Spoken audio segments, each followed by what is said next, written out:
graži idėja sutvarkyti teritoriją šalia Geležinio Vilko, Žalgirio ir Lvovo gatvių ir paversti tai japonišku sodu. Jau šiuo metu Vilniaus miesto taryboje yra svarstoma viešoji įstaiga ir būtų įsteigta viešoji įstaiga tarp Vilniaus miesto savivaldybės, Vilniaus miesto parkų, tai yra savivaldybės įmonės, taip pat tarp įmonės Topila ir Kęstučio Plekausko. Tai būtų jau ta organizacija, kuri toliau rūpintųsi su šio projekto įgyvendinimu.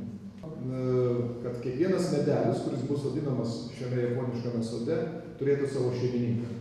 Tai yra ar vilnietis, ar miesto svečias, ar įmonė galės įsigyti vieną ar kitą medelį, pasodinti ir turėti gražią lentelę, kad šitas medelis priklauso tam ir tam. Tokiu būdu mums reikėtų labai nedaug viešųjų lėšų, kurių kaip visą laiką be abejo trūksta. Na, o aš nebejoju, kad tokį projektą įgyvendinus mes turėsime fantastišką ir puikią vietą, kurios Vilniaus miestui, atviram miestui, kuriame tikrai daug skirtingų kultūrų gyveno ir sugyveno daugelį metų, turės ir dar tokį gražų skirtinį objektą kaip japonų parką, japonišką sodą.